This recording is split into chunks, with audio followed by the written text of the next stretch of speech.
The last case I want to investigate is even a little deeper down the rabbit hole. It's not about a missing hunter, but instead about a strange experience one hunter faced in Lima, Ohio. It's important to note that this isn't a connection to the missing. It's simply an odd event that's worth looking into, and it's associated with one of the smartest people I've ever met. There's a difference, I guess, between being freaked out by things that you imagine and being freaked out by things that you actually see. This, I have to say, was the most terrifying experience, but yet I don't know why I didn't react to it, and that bothers me.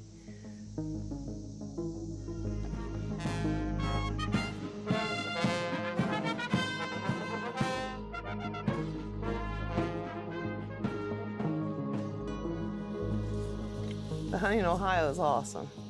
We have some great big trophy deer in Ohio, and we happen to have some of the biggest right here on our own property.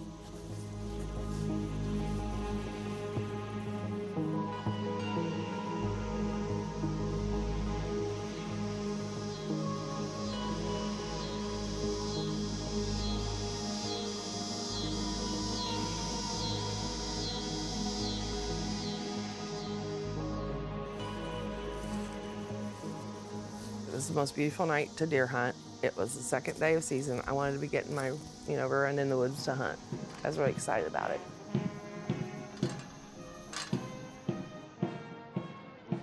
There was band over at the high school. By the time I got to my deer stand, I could hear them. It was all settled in. Didn't see nothing coming down the pass. Trails of birds, crickets, everything were normal wood sounds. When you're hunting, you have two of your most keenest senses, is your hearing and your eyesight. All of a sudden, the woods went to this dead quiet. If I had dropped a pin out of that deer stand, it cut off. No birds, no crickets, no nothing. The sun's still up. We were not calling for bad weather that night. It was a great night to hunt. All of a sudden, I thought I had like a mote in my eye. I even took my finger and wiped my eye, like when you get that fogginess over your eye, like it's just, I look and I'm thinking, what is this thing in the trees? It looked like a large piece of saran wrap. It's the only way I can describe it. But this thing was very white. So I'm up 14 foot and it hung quite a ways down. And I'm thinking, what is this thing? It didn't really scare me at that time until it moved and formed the arm that reached over to the other tree. It reached over about 12 to 14 foot, and then it all, like a blob, like sucked into it, and it went to the whole other tree. I had this very euphoric feeling like something ain't right here. Normally at that time, I'd have probably got down and stopped hunting, but for some reason I didn't. So, as you're sitting in your blind and you're looking across, where did the blob come from? I have no idea. It just appeared in the one tree. As it was moving through the woods, it went from like tree to tree, and then it disappeared. It didn't continue on. So where it went, I don't know. It's like it just, right before my eyes, vanished. And I don't remember taking the picture, but being married to who I'm married to, Dr. Bruce McAvee, he always said, if you see anything weird, get a picture. I don't recall actually when either that the sounds had returned, because it's like I don't remember. That's not me to this day. Normally I would probably crawl down, come run in the house and say, you ain't gonna believe what's back there in them woods. How much longer do you think you stayed in the stand? About a half hour till sundown when it's time to come out. The sequence of this is Jan goes out to hunt. We have guests show up. We're having dinner.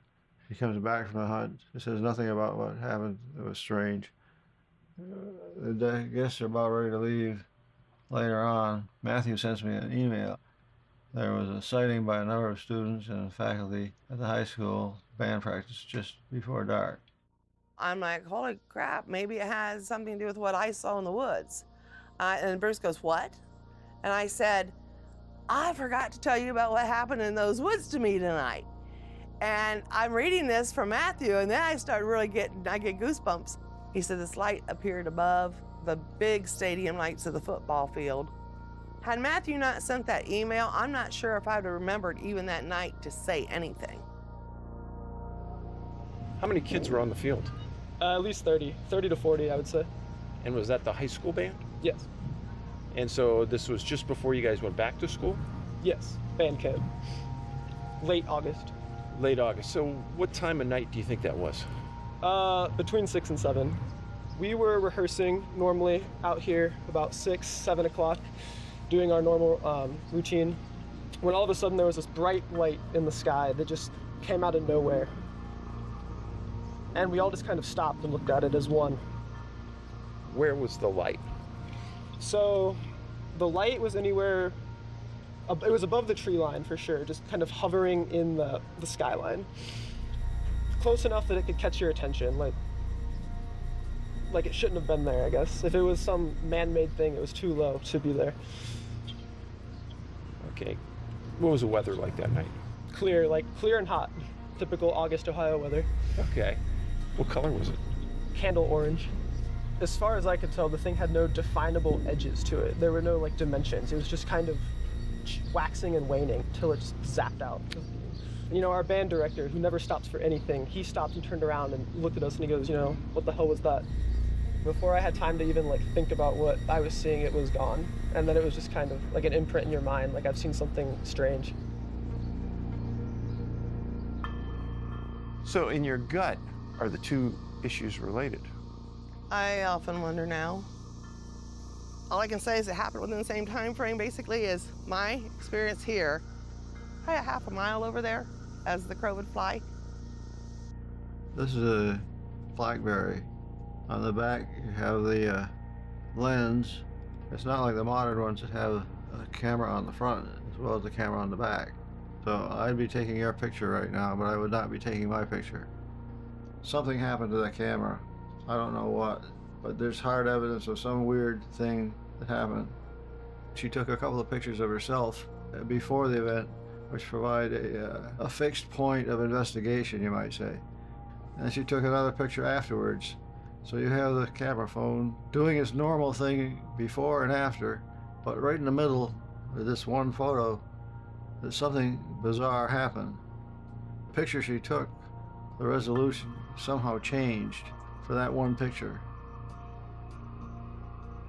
You could manually change the cell phone 1600 by 1200, 1024 by 760 or something like that, and 640 by 480. But it got changed to 500 by 400 or something. Numbers that don't exist. I don't know how to make it do that resolution. You'd have to get in there and rewire it somehow, or change the software. But even changing the software doesn't change the number of pixels along the edge of the sensor. I don't know how to explain this filamentary stuff, and I can't imagine what it looks like is well focused. I don't know what that is. I've had people write to me and say, well, what that is Jan took a picture of her own hair. My hair was back through the back of the ball cap. Where it adjusts, it was tied back. So there was no part of you that could have been in that No frame. way, no way. It would be possible for her to take a picture of her hair if she put her hand back there. But that wouldn't change the resolution of the camera or the bite size of the picture. So Jan, let me ask you, since that has happened, has it changed your life? Yeah, I've never been back in that woods to hunt that. I actually ended up buying a redneck deer blind. I mean, I want something surrounding me. You can imagine if you saw in the woods some strange thing like that, like the predator, you'd probably be leery about going back there again too.